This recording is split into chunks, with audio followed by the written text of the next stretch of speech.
ಹೇಗಿದ್ದೀರಾ? I hope ಎಲ್ಲರೂ ಚೆನ್ನಾಗಿದ್ದೀರಾ ಅಂತ ಅನ್ಕೊಂಡಿದ್ದೀನಿ. ಇನ್ನೇನು ಸಂಕ್ರಾಂತಿ ಹಬ್ಬ ಹತ್ರ ಬಂತು. ಎಳ್ಳು ಬೆಲ್ಲನ ಹೇಗೆ ಮಾಡೋದು ಮನೆಯಲ್ಲೇನೆ ಅಂತ ಹೇಳಿ, ಒಬ್ಬೊಬ್ಬರಿಗೆ ಔಟ್ಸೈಡಿಂದ ತಂದಿದ್ದು ಇಷ್ಟ ಆಗಲ್ಲ. ಸೊ ಮನೇಲಿ ಹೇಗೆ ಮಾಡೋದು ಅನ್ನೋದನ್ನ ಈ ವಿಡಿಯೋದಲ್ಲಿ ಸ್ಟೆಪ್ ಬೈ ಸ್ಟೆಪ್ ಹೇಳ್ಕೊಡ್ತೀನಿ. ಎಲ್ಲರಿಗೂ ಗೊತ್ತಿರುತ್ತೆ, ಬಟ್ ಒಬ್ಬೊಬ್ಬರು ಒಂದೊಂದು ಥರ ಮಾಡ್ತಾರಲ್ವಾ. ಸೊ ಹಾಗಾಗಿ ತಮ್ಮನೇಲಲ್ಲಿ ನೋಡಿದಾಗೆ ಎಳ್ಳು ಬೆಲ್ಲ ಮಾಡೋದೇ ಇವತ್ತು ವಿಡಿಯೋ. ಸೊ ವಿಡಿಯೋನ ಕೊನೆ ತನಕ ನೋಡಿ. ಹಾಗೆ ಯಾರೇನೂ ಫಾಲೋ ಮಾಡಿಲ್ಲ, ಪ್ಲೀಸ್ ಫಾಲೋ ಮಾಡಿಕೊಂಡು ಹೀಗೆ ಸಪೋರ್ಟ್ ಮಾಡ್ತಾ ಇರಿ.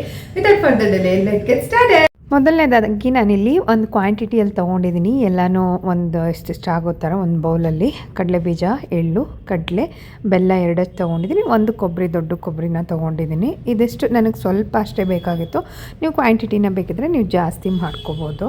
ಮೊದಲನೇದಾಗಿ ಕೊಬ್ಬರಿಯಲ್ಲಿ ಈ ಥರ ಕಪ್ಪು ಇದನ್ನು ತೆಗಿಬೇಕಾಗತ್ತೆ. ಹಂಗೂ ಕೂಡ ತಿಂತಾರೆ, ಸೊ ಅದರಲ್ಲಿ ಫೈಬರ್ ಇರುತ್ತೆ ಅಂತೇಳಿ. ಬಟ್ ಈ ಥರ ತೆಗೆದಾಗ ಬಿಳಿ ಬಿಳಿನೇ ಇರುತ್ತಲ್ವ, ವೈಟ್ ಕಲರ್, ಆ ಥರ ಚೆನ್ನಾಗಿರುತ್ತೆ. ಅದು ಚಿಕ್ಕದ್ರಲ್ಲಿ ಈ ಥರ ಇರುತ್ತೆ ನೋಡಿ, 3 ಇದರಲ್ಲಿ ಇಲ್ಲ ಚಿಕ್ಕದ್ರಲ್ಲಿ ನೀವು ಗ್ರೇಟ್ ಮಾಡ್ಕೋಬೇಕಾಗತ್ತೆ. ಆಗ ಕ್ಲೀನಾಗಿ ಸಿಪ್ಪೆ ಮಾತ್ರ ಆಚೆ ಬರುತ್ತೆ. ನೀವೇನಾದ್ರು ದೊಡ್ಡದ್ರಲ್ಲಿ ಮಾಡೋಕೆ ಹೋಯ್ತು ಅಂತ ಹೇಳಿದ್ರೆ ಫುಲ್ ಒಂಥರ ನಾವು ಗ್ರೇಟ್ ಮಾಡಿದಾಗ ಆ ಥರ ಆಗಿಬಿಡುತ್ತೆ. ಸೊ ನೋಡಿ ಎಷ್ಟು ಕ್ಲೀನಾಗಿ ಈ ಥರ ಆಗಿದೆ. ಅದಾದಮೇಲೆ ನೆಕ್ಸ್ಟ್ ಇದನ್ನು ಒಂದು ಚಿಕ್ಕ ಚಿಕ್ಕ ಪೀಸಾಗಿ ಕಟ್ ಮಾಡ್ಕೋಬೇಕಾಗುತ್ತೆ. ಹೇಗೆ ಅಂತ ಹೇಳಿದ್ರೆ, ಸೊ ನೋಡಿ ಈಗ ತೊಗೊಂಡು ಈ ಥರ ಒಂದು ಆದಷ್ಟು ತಿನ್ ಲೇಯರಾಗಿ ನೀವು ಕಟ್ ಮಾಡ್ಕೊಳ್ಳಿ. ಯಾಕೆ ಅಂತ ಹೇಳಿದ್ರೆ ನಿಮಗೆ ನೆಕ್ಸ್ಟ್ ಚಿಕ್ಕ ಪೀಸ್ ಮಾಡೋದಕ್ಕೆ ಇದು ತುಂಬಾ ಈಸಿ ಆಗುತ್ತೆ ಅಂತಲೇ ಹೇಳ್ಬೋದು. ಇದರಲ್ಲಿ ಎಣ್ಣೆ ಅಂಶ ಎಲ್ಲ ಹೋಗಬೇಕಂದ್ರೆ ನೀವು ಡ್ರೈ ಮಾಡಬೇಕಾಗತ್ತೆ. ಎಣ್ಣೆ ಅಂಶ ಹೋಗಿಲ್ಲ ಅಂತ ಹೇಳಿದ್ರೆ ತುಂಬ ದಿನ ಇಡೋಕ್ಕಾಗಲ್ಲ.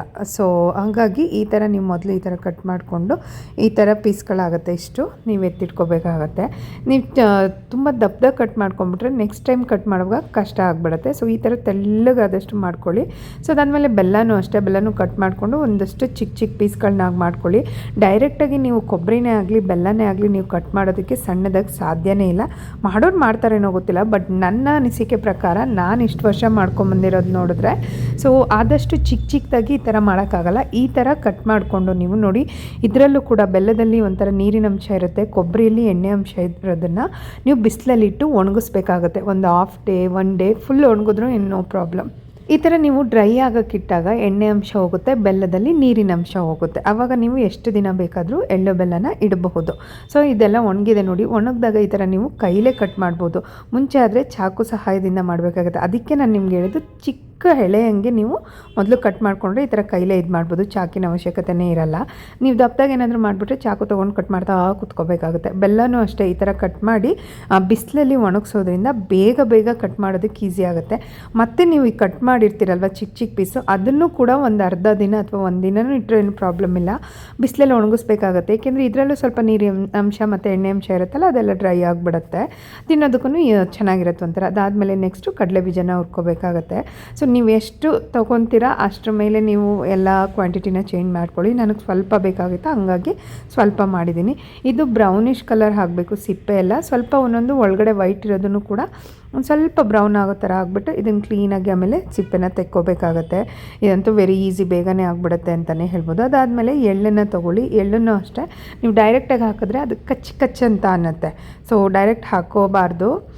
ಈ ಥರ ಸ್ವಲ್ಪ ಲೈಟಾಗಿ ಫ್ರೈ ಮಾಡ್ಕೋಬೇಕಾಗತ್ತೆ. ಫ್ರೈ ಮಾಡಲೇಬೇಕು, ಲೈಟಾಗಿ ಹಾಕೋದಲ್ಲ ಹಾಗೇ. ಸೊ ಅದಾದಮೇಲೆ ಬೆಲ್ಲ ಕೂಡ ನೋಡಿ ಎಷ್ಟು ಚಿಕ್ಕ ಚಿಕ್ಕದಾಗಿ ಕಟ್ ಮಾಡಿಕೊಂಡು ರೆಡಿ ಮಾಡ್ಕೊಂಡಿದ್ದೀನಿ.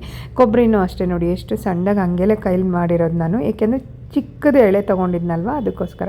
ಕಡಲೆ ಬೀಜ, ಕಡಲೆ, ಎಳ್ಳು ಎಲ್ಲ ಕೂಡ ರೆಡಿ ಆಯಿತು. ಸೊ ಇವಾಗ ಅದನ್ನೆಲ್ಲ ಮಿಕ್ಸ್ ಮಾಡಬೇಕು. ಸೊ 5 ಐಟಮ್ಸು ಕೂಡ ರೆಡಿಯಾಗಿದೆ. ನಾನಿಲ್ಲಿ ಹೆಲ್ದಿಯಾಗಿ ಬರೀ ಬೆಲ್ಲನ ಹಾಕಿ ಮಾಡ್ತಾಯಿದ್ದೀನಿ. ನೀವು ಜೀರಾ, ಪೆಪ್ಪರ್ಮೆಂಟು ಅಥವಾ ಸುಣ್ಣದ್ದು ಏನೋ ಬರುತ್ತಲ್ಲ ವೈಟ್ ಕಲರ್, ಅದನ್ನೆಲ್ಲ ನೀವು ಸಕ್ಕರೆ ಥರದಿನ್ನು ಎಲ್ಲ ಹಾಕೋಬೋದು. ನನಗೆ ಹೆಲ್ದಿ ವರ್ಷನ್ ಬೇಕಾಗಿರೋದ್ರಿಂದ ನಾನು ಈ ಥರ ಮಾಡ್ಕೋತಾ ಇದ್ದೀನಿ.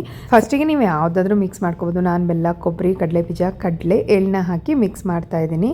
ಸೊ ತುಂಬ ಟೇಸ್ಟಿಯಾಗಿರುತ್ತೆ. ಮನೇಲಿ ಒಬ್ಬೊಬ್ಬರು ಶುಗರ್ ಪೇಷಂಟ್ ಇರ್ತಾರೆ ಯಾರಾದರೂ, ಅವರು ಸಕ್ಕರೆ ಮಿಠಾಯಿ ಮತ್ತು ಆ ಜೀರಿಗೆ, ಪೆಪ್ಪರ್ಮೆಂಟ್ ಅದನ್ನೆಲ್ಲ ತಿನ್ನಲ್ಲ ಅಲ್ವಾ.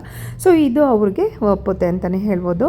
ಟೇಸ್ಟಿಯಾಗೂ ಇರುತ್ತೆ. ಮನೇಲಿ ಹೆಲ್ದಿಯಾಗಿ ಹೈಜಿನಾಗಿ ಮಾಡಿರೋದ್ರಿಂದ ಇನ್ನೂ ಹೆಚ್ಚು ತಿನ್ಬೋದು. ಅಂಗಡಿಯಿಂದ ತಂದು ಅರ್ಧ ತಿನ್ನೋದಕ್ಕಿಂತ ಇದನ್ನು ಫುಲ್ ತಿನ್ಬೋದು ಅನ್ನೋ ಥರ ಒಂದು ಫೀಲಿಂದ ಮನೇಲಿ ಮಾಡಿದ್ದು ತುಂಬ ಒಳ್ಳೆಯದು ಅಂತ ಹೇಳ್ತಾರೆ. ಮನೇಲಿ ನೋಡಿ ಅಷ್ಟು ಹೈಜಿನಾಗಿ ನಾವೇ ಮಾಡ್ಕೊಂಡು ತಿಂದಾಗ ಯಾವುದೇ ಥರದ್ದು ಇದಿರಲ್ಲ. ಸೊ ಮಕ್ಕಳಿಗೆಲ್ಲ ತಿನ್ನಬೇಕು ಅಥವಾ ಈ ಥರ ಏನಾದ್ರು ತಿನ್ನಬೇಕು ಅನ್ನೋರು ಜೀರಿಗೆ, ಪೆಪ್ಪರ್ಮೆಂಟು, ಈ ಥರ ಸುಣ್ಣದ ಮಿಠಾಯಿ ಎಲ್ಲ ತೊಗೊಂಬಂದು ಮಿಕ್ಸ್ ಮಾಡಿ ಅದನ್ನು ಕೂಡ ತಿನ್ಬೋದು. ಅದು ಕೂಡ ಕಲರ್ಫುಲ್ಲಾಗಿ ಕಾಣಿಸುತ್ತೆ. ಬಟ್ ತುಂಬ ಸ್ವೀಟ್ ಬೇಡ ಅನ್ನೋಂಥವ್ರು ಇದು ಮಾಡ್ಬೋದು. ಎಳ್ಳನ್ನು ಎಲ್ಲ ಜನ ಹಾಗೆ ಬಿಡ್ತಾರೆ. ಸ್ವಲ್ಪ ಎಳ್ಳನ್ನು ಕಡಿಮೆ ಹಾಕಿದ್ರೆ ಬೆಟರ್. ಸೊ ನೋಡಿದ್ರಲ್ವ ನೋಡಿದ್ರಲ್ವ ಫ್ರೆಂಡ್ಸ್, ಎಳ್ಳು ಬೆಲ್ಲನ ಹೇಗೆ ಮಾಡೋದು ಮನೆಯಲ್ಲೇ ಹೈಜೀನ್ ಆಗಿ. ಅಂದರೆ ಸ್ವಲ್ಪ ಟೈಮ್ ಹಿಡಿಯುತ್ತೆ, ತುಂಬ ಒಂದು ಅರ್ಧ ದಿನನೂ ಹಿಡಿಯಲ್ಲ ಅಂತಲೇ ಹೇಳ್ಬೋದು. ಸ್ವಲ್ಪ ಕೊಬ್ಬರಿದು ಬೆಲ್ಲದು ಸ್ವಲ್ಪ ಟೈಮ್ ಹಿಡಿಯುತ್ತೆ ಅಂತಲೇ ಹೇಳ್ಬೋದು. ಸೊ ಈ ಥರ ಬಿಸಿಲಲ್ಲಿಟ್ಟು ನೀವು ಮಾಡೋದ್ರಿಂದ ಈಸಿಯಾಗಿ ಬೇಗ ಕಟ್ ಮಾಡ್ಬೋದು ಕೊಬ್ಬರಿ ಆಗಲಿ ಬೆಲ್ಲನ. ಇದೊಂದು ನೆನಪಲ್ಲಿ ಇಟ್ಕೊಳ್ಳಿ. ಸೊ ಹೋಪ್ಫುಲಿ ಈ ವಿಡಿಯೋ ನಿಮ್ಗೆ ಇಷ್ಟ ಆಗಿದೆ ಅಂತ ಅನ್ಕೋತೀನಿ. ಇಷ್ಟ ಆದರೆ ಬೇರೆಯವ್ರಿಗೂ ಶೇರ್ ಮಾಡೋದನ್ನ ಮರಿಬೇಡಿ. ಆ್ಯಂಡ್ ಕಮೆಂಟ್ ಮಾಡೋದನ್ನು ಕೂಡ ಮರಿಬೇಡಿ ಹೇಗಿತ್ತು ಅಂತ. ನಿಮಗೆ ನೆಕ್ಸ್ಟ್ ವ್ಲಾಗಲ್ಲಿ ಸಿಗ್ತೀನಿ. ಅಲ್ಲಿ ತನಕ ನಗ್ತಾ ಇರಿ ಖುಷಿಯಾಗಿರಿ. Love you all. Bye, take care.